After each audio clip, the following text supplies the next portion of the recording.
How you doing? How you doing?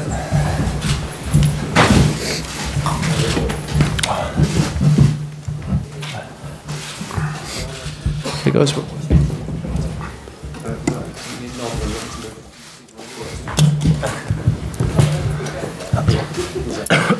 Okay, guys, when we're ready, we'll start with Rob from Sky Sports. Harry, good to see you. And you?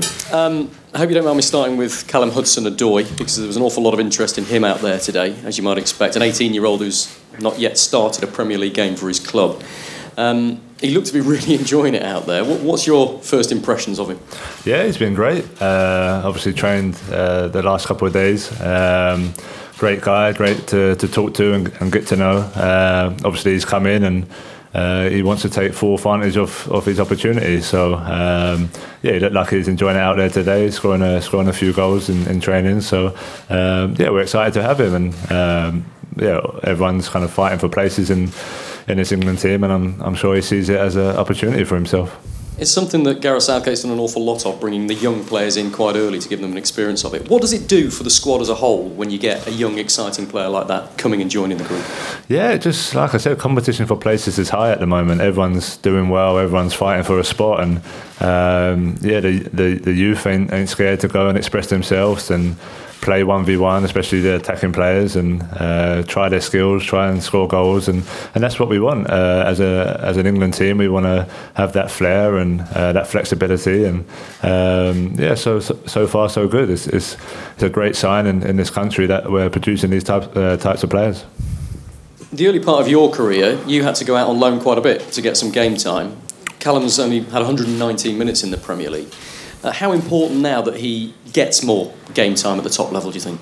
Yeah, no, everyone has a kind of a different path to the top. Obviously mine was going on loan and trying to get that experience there.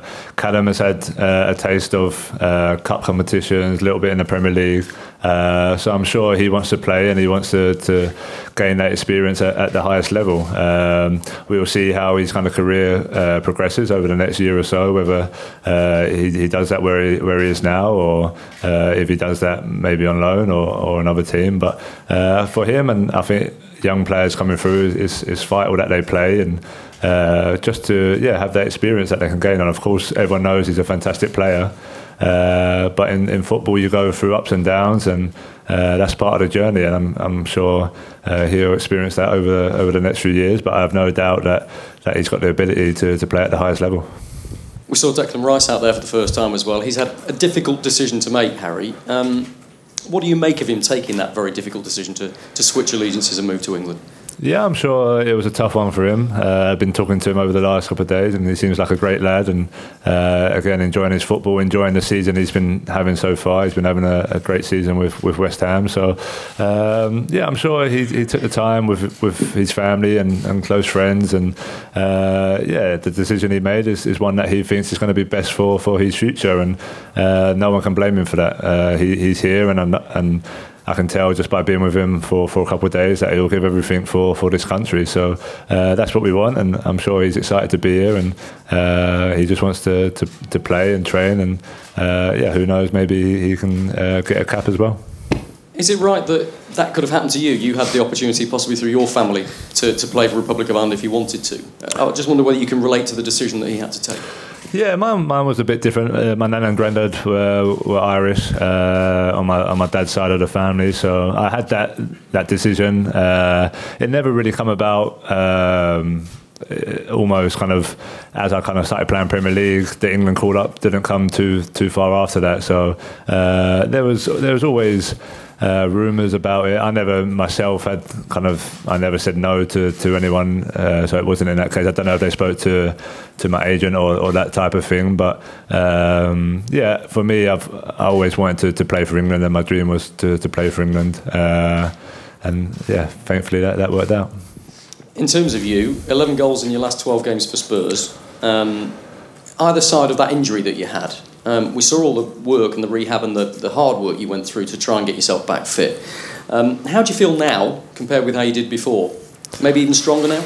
Yeah, I feel good now. I feel, I've said whenever I've got an injury, I try and use it as a positive to kind of rest the body parts that maybe haven't been rested over the last few years. So I managed to get away for a bit of warm weather training, still working as hard as ever, but more just a mental break, not having that schedule of games week in, week out. So I've come back fresh. Obviously, the results haven't been what we wanted, but me personally, I feel good, and I feel like I'm in a great position to finish the season strong. It's been announced this week that Spurs are moving to their new stadium. We've got a date now and a fixed time. I mean, you know Wembley so well for club and country. Does it feel strange that you're going to be leaving that so late in the season, or is there an overriding excitement about the new place? I think the players are excited. Obviously, play there again on Friday, which I'm looking forward to. Totally, obviously, different atmosphere, different vibe around that game. But yeah, I think we've made it clear that as a team we want to get in the stadium, and we're happy that we will be soon. Last one from me. Spurs are struggling a little bit, lost 3 out of the last 4. How do you see that battle for the top 4 right now? Yeah, it's going to be a tough battle, of course. The top 6 are so strong now, and I think we're 3 points clear of the top 4. But it's in our own hands, and if someone had said maybe 3rd place and quarter-final of the Champions League, with everything that's surrounding the club, then it's not a bad position to be in so far. Hi Harry. Going back to Declan and Callum joining up, do you remember your emotions the first time you came into the bold new world of the senior team? Yeah, of course. It don't seem that long ago at all. Yeah, I remember just being so excited. When I got here, obviously you meet all the players, but I just wanted to train. I wanted to be on the pitch and kind of show myself there and do my talking on the pitch. So yeah, amazing. It's an amazing experience. A lot changes in terms of publicity and media and things like this. So it's something I can hopefully talk to them about. And if they need any help or advice, then I can be there to help them through it. What about talking to them about social media? Because I saw you were tweeting a few of the things you've done with Dr. Steve Peters. And one of the things you were saying was about dealing with the negativity that you now face almost on a daily basis, I guess, on social. What would your advice to them be coming into this world now and having to take on perhaps a deeper scrutiny? Yeah, well, like I said, hopefully if they need to talk about it, they can talk to me or any of the senior players about it. And it's just kind of to focus on themselves, you know. There's going to be highs and lows in their career, whether that's with England or club. And yeah, you just have to kind of carry on working hard. You don't want to kind of focus too much on what people think about you or other opinions. I'm sure close family, friends, managers, coaches, teammates, they're the opinions you really value. So that's the most important thing, to not lose focus on your job and what you need to do to improve. And I'm sure these guys will be okay. And what about the way players use social media? Because it can be a good thing with fans, but it can sometimes get you in trouble as well. Yeah, I think it's part of it. I think the squad we have here and the group we have here, 9 times out of 10 is going to be positive stuff and good stuff to interact with the fans. And I think over the summer of the World Cup, I think that really worked well with having that interaction and the fans relating to the players. So I think we'll be okay in that aspect. I think we've got good people around us, good team around us to make sure we're not doing anything silly. Eric got himself in a bit of trouble a few days ago with 2 words that he tweeted. Do you agree with him? Yeah, that's my opinion. I'll keep to myself. I'm not going to say that publicly, but it's a matter of opinion, and he expressed these on social media. Whether that's right or wrong, that's what he done. So it is what it is. We just have to move on and see what happens. Getting to the business end, of course, now of the season, and quite a few players up for contention really for Player of the Year, but would Raheem be up there for you? Yeah, for sure. Raheem's had an amazing season again. They've won one competition. They're still winning all the others. So, and Raheem's been a big part of their success so far. So he's a great lad, great player. Looking forward to the games, playing with him over the next week or so, and for sure he'll definitely be up there in that shout for Player of the Year.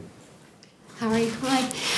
Jadon Sancho had such a purple patch as he moved to the Bundesliga, and then just February, March, a little quieter. Obviously, Tottenham knocked them out of the Champions League.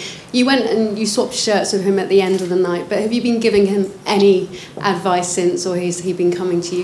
He got 2 fabulous assists in his last Bundesliga match, but it can be a real high and then difficulty getting the measure?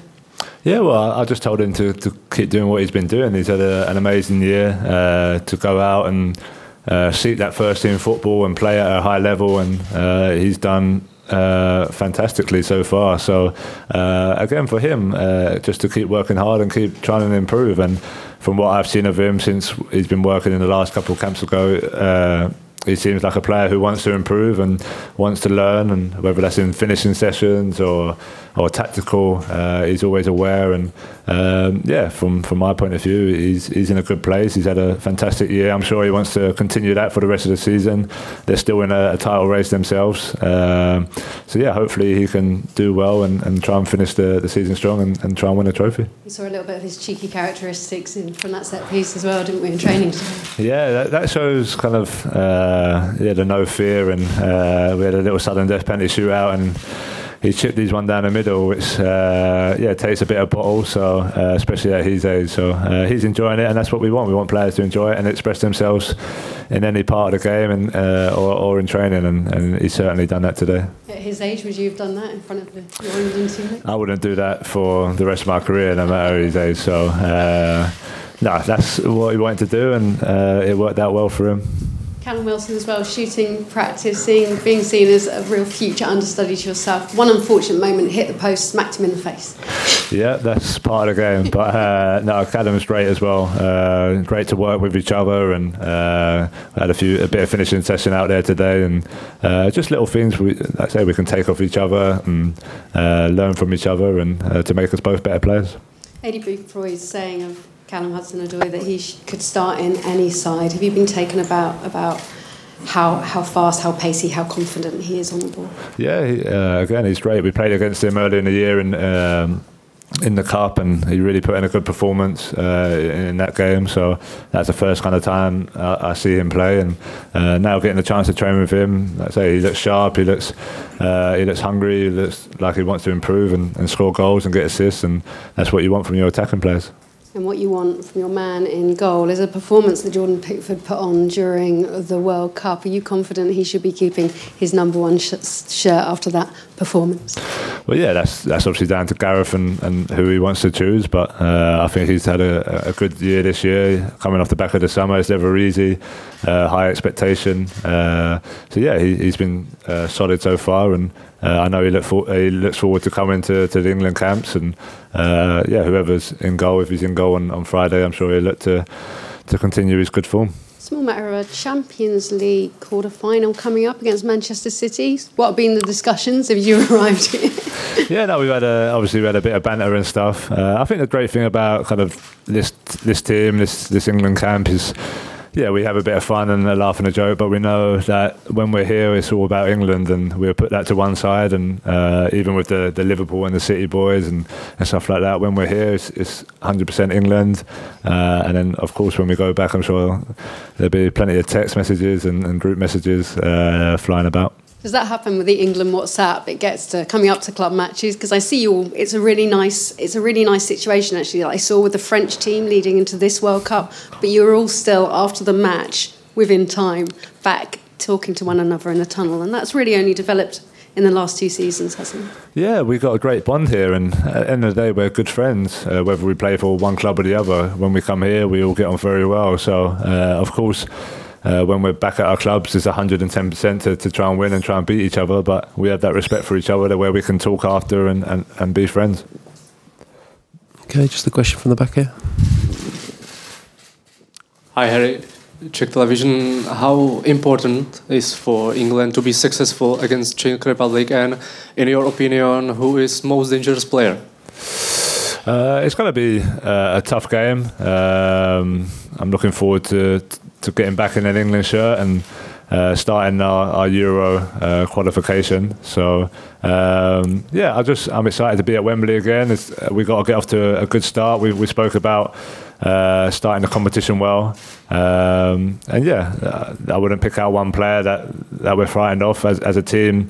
I think that's their greatest strength, is their unity and how they work without the ball, and then when they go forward. So yeah, we just got to be ready for anyone who we come up against. John Murray. Harry, Can you give us a professional's view on what it is about Declan Rice this season that has so impressed us, and what is it that set him apart this season? Well, I spoke to him yesterday when we met up, and the thing I like most about him is that as a defensive midfielder, he looks to play forward as quick as possible, and I think sometimes nowadays it's easy for players to just play side to side and backwards and look good, and their completion rate looks good. But with Declan, he gets on it, and his first thought's to go forward and kind of wrap passes through the lines, and then on the defensive side of it, he's got that centre-back's instinct to break up play and read the game and know when to drop in and help the defence. So, like I said, I'm a big fan of him. I like the way he plays, and yeah, who knows, if he gets his chance in an England shirt, I'm sure he'll be ready. Do you think he will end up in central defence? I'm not sure. I spoke to him a little bit about it, and he said he enjoys where he is now.